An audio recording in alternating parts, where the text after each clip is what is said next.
April 16, 1947, Texas City, Texas. 8:12 in the morning. Dock workers were starting their shifts. Children were walking to school.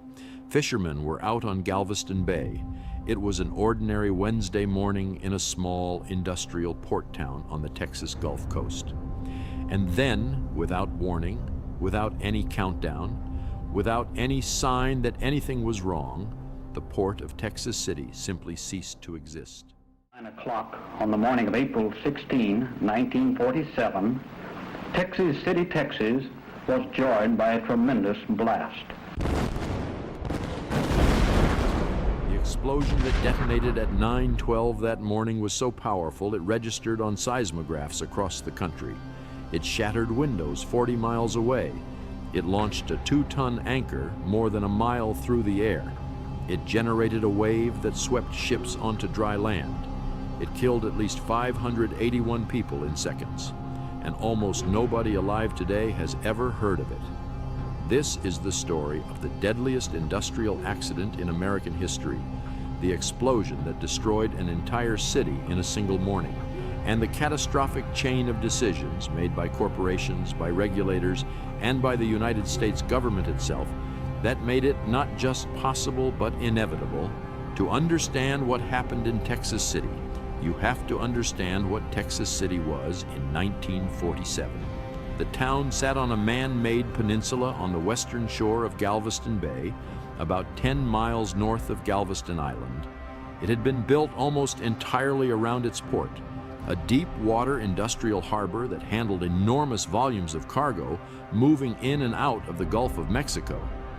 By 1947, Texas City had a population of approximately 16,000 people. It was a working-class town. The port employed thousands of dock workers, longshoremen, and industrial laborers. The refineries and chemical plants that had sprung up along the waterfront employed thousands more. The town had grown rapidly during World War II as American industry expanded to meet wartime demand. And in the years immediately after the war, Texas City was still running at wartime pace, moving cargo, processing chemicals, and shipping industrial goods at a rate the town had never seen before. On the morning of April 16, 1947, the port of Texas City was handling a cargo that would have made any reasonable safety official deeply uncomfortable. 2 French cargo ships, the SS Grand Camp and the SS High Flyer, were docked in the harbor. Both were loaded with ammonium nitrate. Ammonium nitrate is a chemical compound used primarily as agricultural fertilizer. It is also, under the right conditions, one of the most powerful explosive compounds on Earth. The bags of ammonium nitrate aboard the Grand Camp had been loaded in a way that violated basic safety protocols. They were packed tightly together in the cargo hold with almost no ventilation, and in the hold of the SS Grand Camp that morning, sometime before 8 a.m., something had gone wrong. A small fire had started. Nobody is entirely certain what ignited it. A smoldering cigarette butt is the most widely accepted theory. What happened next is a masterclass in exactly the wrong decisions made at exactly the wrong moments by people who did not fully understand what they were dealing with. 8 a.m., April 16, 1947. Dock workers loading cargo aboard the SS Grand Camp noticed smoke rising from the cargo hold. The smoke is coming from the ammonium nitrate. The hold is carrying approximately 2,300 tons of the compound packed in paper and sisal bags. A dock worker reports the smoke to the ship's captain, Charles de Guillebon. At this point, the fire is small. It is containable. What happens in the next hour will determine whether 581 people live or die. Captain de Guillebon makes his first critical decision. Instead of ordering the cargo hold flooded with water, the standard procedure for a cargo fire, he orders the hold sealed. His reasoning is practical, but catastrophically wrong. The ammonium nitrate bags had been coated in a wax compound to protect them from moisture. The captain believed that flooding the hold with water would ruin the cargo. He chose the cargo over the safety protocol. The hold is sealed. The fire continues to smolder in the oxygen-depleted space. But ammonium nitrate does not need external oxygen to burn. It generates its own oxygen as it decomposes. Sealing the hold does not starve the fire, it accelerates it. 8:30 a.m. Smoke is now visible from outside the ship. Dock workers and spectators have begun gathering on the wharf to watch. Nobody has ordered an evacuation. Nobody has contacted the fire department with an accurate description of the cargo. The Texas City Fire Department receives a call about a cargo fire aboard the Grand Camp. Standard procedure. Happens regularly in port towns. Fire Chief Henry Baumgartner dispatches 2 trucks to the scene. His men arrive at the dock and see smoke pouring from the ship. They begin setting up hoses. Nobody on the dock, not the dock workers, not the ship's crew, not the Port Authority officials, tells the firefighters that the ship is carrying 2,300 tons of ammonium nitrate. The firefighters are preparing to fight what they believe is a routine cargo fire. They are working 50 feet from one of the largest undetonated bombs in North American history, and they do not know it. 8:45 a.m. The smoke from the Grand Camp has turned an unusual color. Witnesses describe it as orange-tinged, almost red. This is a visible chemical indicator that the ammonium nitrate is decomposing at an accelerating rate. Some dock workers who recognize the color begin moving away from the ship instinctively. Others, including dozens of spectators who have gathered on the wharf to watch the fire, move closer. Across the harbor, workers at the Monsanto chemical plant, located approximately 700 feet from the Grand Camp's berth, look out at the smoking ship. Some take photographs, some continue working. The plant is running its full morning operation. Approximately 500 workers are inside the facility. At this moment, the chain of events that will kill 581 people is irreversible. The only variable remaining is exactly how large the explosion will be. 9:12 a.m. After 9 o'clock on the morning of April 16, 1947, Texas City, Texas was joined by a tremendous blast. The SS Grand Camp detonates. The explosion is instantaneous and total. The entire cargo hold, 2,300 tons of ammonium nitrate, ignites simultaneously. The blast generates a pressure wave that travels outward from the ship at thousands of feet per second. Everything within a 1,000-foot radius of the Grand Camp is destroyed instantly. The 2 Texas City fire trucks are obliterated. All 27 firefighters who responded to the initial call are killed immediately. The entire fire department of Texas City is wiped out in a single second. The Monsanto chemical plant, 700 feet from the blast, is destroyed. The roof collapses. The walls blow outward.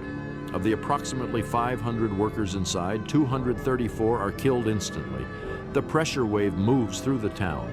Windows shatter across Texas City. Buildings crack and collapse. A wall of water generated by the blast sweeps across the harbor, lifting ships and depositing them on dry land. A plane flying over the harbor is knocked from the sky by the force of the blast. And raining down on Texas City from above, and because the explosion launched cargo ship components and dock equipment thousands of feet into the air, are fragments of metal, wood, and burning thing. Where the SS Grand Camp had been docked, there was now a crater in the harbor floor.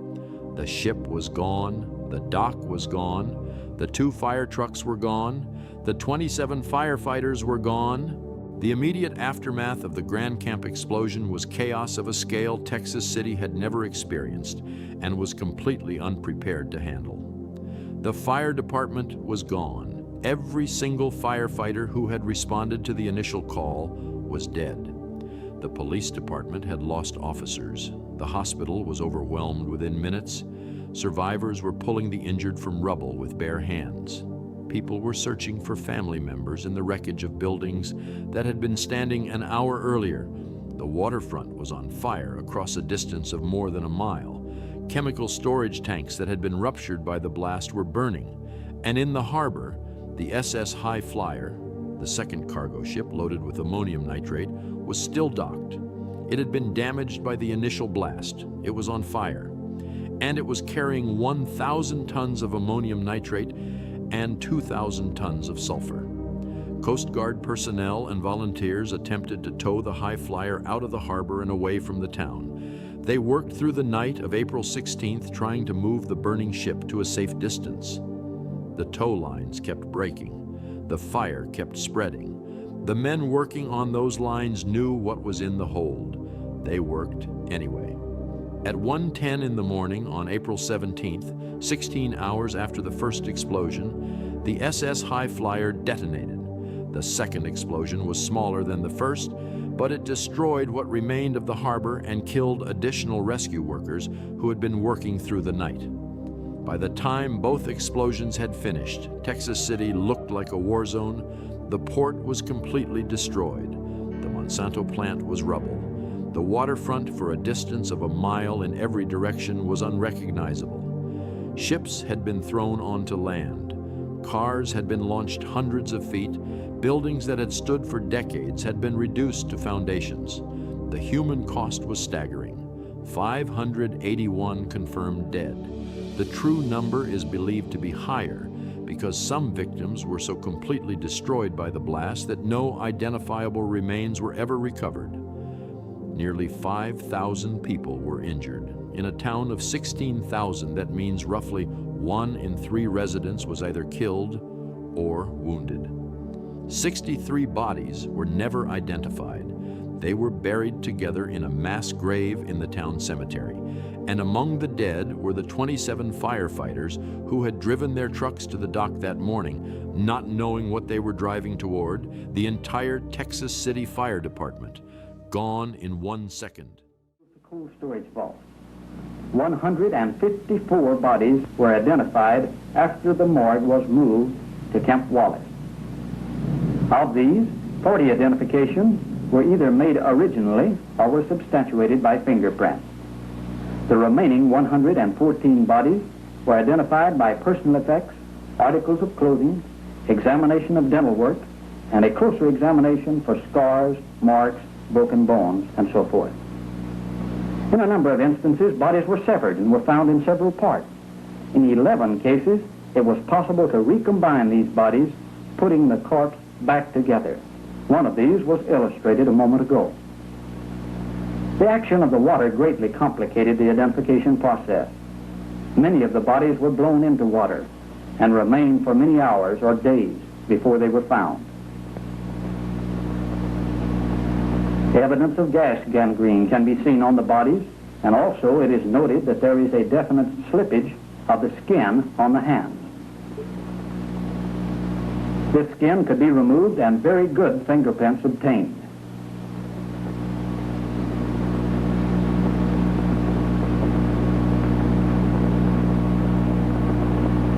Extreme care must be exercised in picking up bodies which are burned to the extent of those illustrated, so that all of the parts can be placed together, and so that any personal effects or any charred remains of clothing may be picked up and kept with the body, as these will probably be the only clue to the identity of the deceased.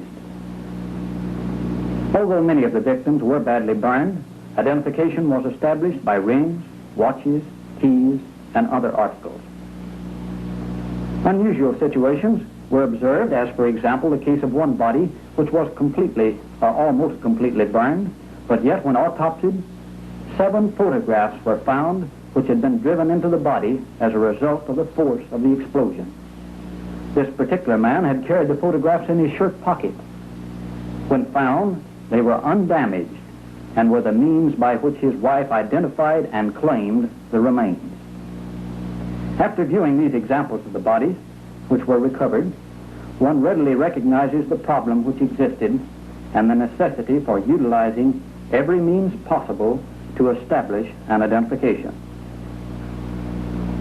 The companies involved in the disaster cooperated in a wonderful way by carefully noting the location where victims were recovered and making sure that everything found on the body was kept with it when it was removed to the morgue. They also furnished us with complete information as to the occupation of each man that they had lost, as well as information as to where he was supposed to have been at the time of the explosion. With this information, it was possible by elimination to approach identification, with the final identification being made by personal effects or remnants of clothing. In another instance, the remains of a badge denoted the man worked for Monsanto. His clothing showed him to be a painter. By checking with the Monsanto records, it was determined that the body could be one of two men. Definite identification followed quickly. While the morgue was set up at the high school gymnasium, great care was exercised and considerable DDT was used in order to keep down insects and to control the problem which existed as far as health was concerned. This, of course, was completely taken care of when the morgue was removed to Camp Wallace and the bodies placed under refrigeration.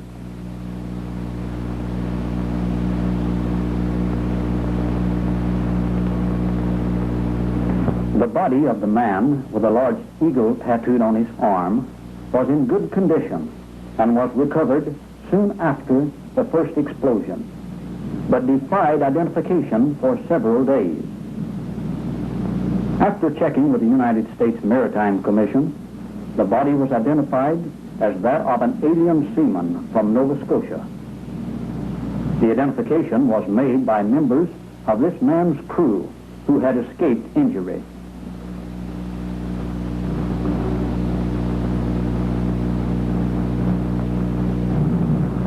In two instances, the force of the explosion literally turned the bodies inside out, as one might turn a glove. In these cases, the remains are hardly recognizable as a human body. It was necessary, of course, to reverse the body before the identification could be completed. In one instance, identification was tentatively established from a tattoo of the initials A.S.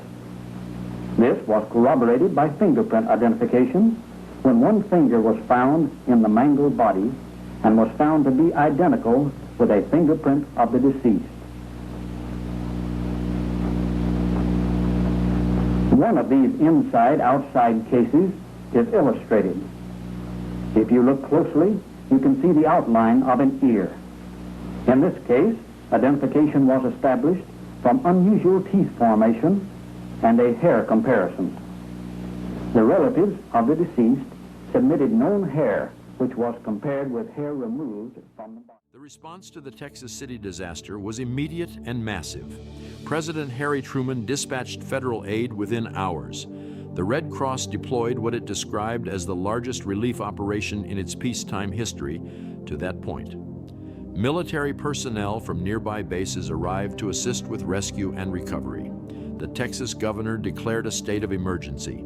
Volunteers came from across the state, but the questions that emerged in the days and weeks following the explosion were not about the response. They were about prevention. Why had 2,300 tons of ammonium nitrate been loaded onto a cargo ship with no meaningful safety oversight? Why had dock workers, port officials, and even the fire department been unaware of the explosive potential of the cargo they were working with? Why had there been no evacuation protocol, no warning system, and no regulatory did not know it could explode? The firefighters who responded to the fire did not know it could explode. The captain of the Grand Camp knew it was flammable but did not fully understand the explosive potential of 2,300 tons of the compound in a sealed cargo hold. The information that could have saved 581 lives existed. It was held by the United States government. It was not shared with the people who needed it. In the years following the Texas City disaster, the United States government faced an unprecedented legal challenge.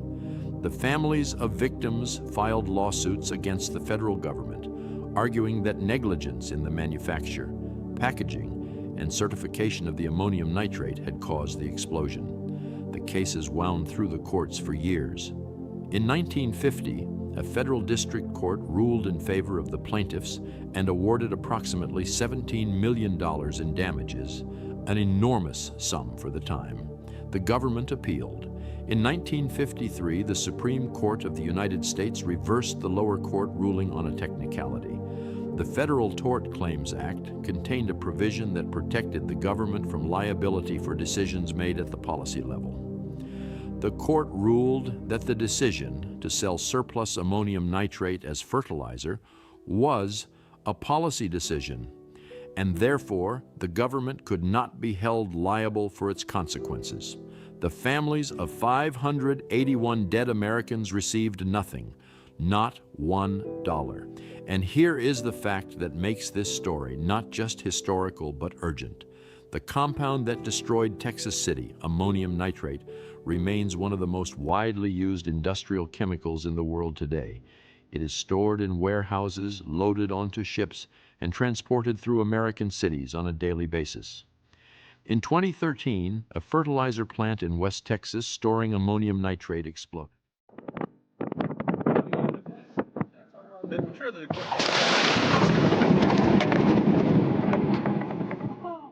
killing 15 people and destroying an entire neighborhood. In 2020, a warehouse storing 2,750 tons of ammonium nitrate in Beirut, Lebanon, detonated. Have told the Guardian newspaper that prior to the blast, dozens of bags of fireworks were being stored in the same warehouse as that stockpile of ammonium nitrate, which acts as an accelerant in a fire. In video from the day of the blast, you can see white flashes, what appear to be fireworks, going off before the massive explosion.